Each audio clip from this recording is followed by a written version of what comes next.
കൂട്ടുകാരെ, ഞാനാണ് സൂര്യൻ.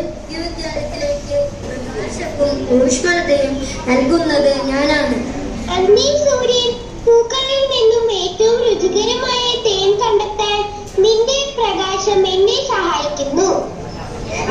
എന്റെ ഒരു നേരത്തെ ആഹാരമല്ലേ പോയത്? ഹലോ മിസ്റ്റർ ചിത്രശലഭം, താങ്കൾ എന്റെ പല്ലിലേക്ക് അധികം അടുക്കേണ്ട. എന്റെ ഒരു നേരത്തെ രുചികരമായ ഭക്ഷണമായി നിങ്ങളെ ഞാൻ തെറ്റിദ്ധരിച്ചേക്കാം. നിന്റെ ഉച്ചഭക്ഷണമാകാൻ ഞാൻ എന്തായാലും ആഗ്രഹിക്കുന്നില്ല. പക്ഷേ ചിലന്തി, നീ വിഷമിക്കേണ്ട. ചിലന്തികൾ പൂന്തോട്ടത്തിന് നല്ലതാണ്.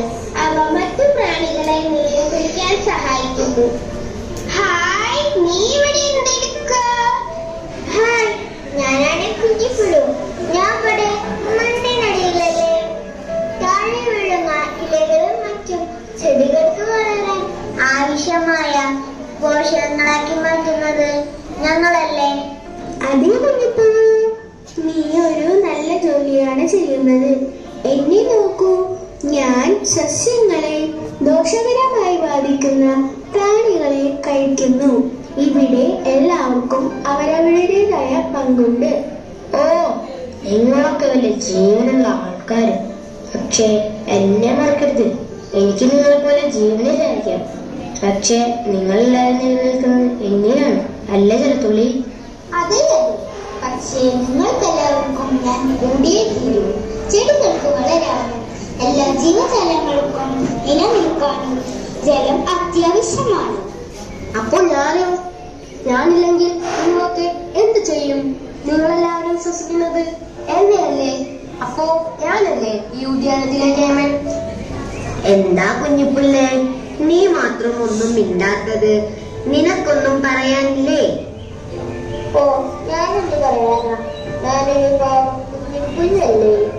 അതുകൊണ്ടെന്താ, ചെറുതായാലും വലുതായാലും പ്രകാശ സംശ്ലേഷണം എന്ന മഹാപ്രതിഭാസം നമുക്ക് മാത്രമല്ലേ നടത്താൻ കഴിയൂ? അതെ, ശരിക്കും ഈ ഭൂമിയിൽ ആഹാരം നിർമ്മിക്കാൻ നമുക്ക് മാത്രമല്ലേ കഴിയൂ. അതുകൊണ്ടല്ലേ നമ്മളെ ഉത്പാദനത്തിനുള്ളത്. ആ, തീർച്ചയായും. ഈ ഉദ്യാനത്തിന് നിറവും മണവും നൽകുന്നത് നമ്മളാണ്.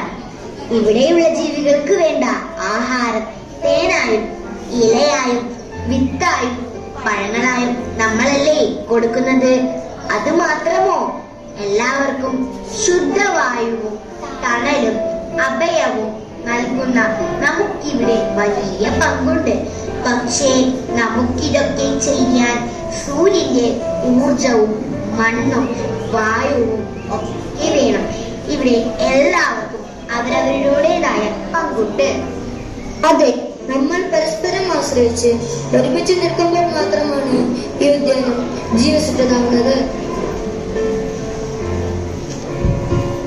കൂട്ടുകാരെ, ഈ ഉദ്യാനത്തിൽ ജീവനുള്ളതും ഇല്ലാത്തതുമായ എല്ലാവരും എങ്ങനെ പങ്കുവഹിക്കുന്നുവെന്ന് നിങ്ങൾ കണ്ടില്ലേ? സൂര്യൻ ഊർജം നൽകുന്നു, ചിത്രശലഭം പൂക്കളിൽ പരാഗണം നടത്തുന്നു, ചിലന്തി പ്രാണികളെ നിയന്ത്രിക്കുന്നു,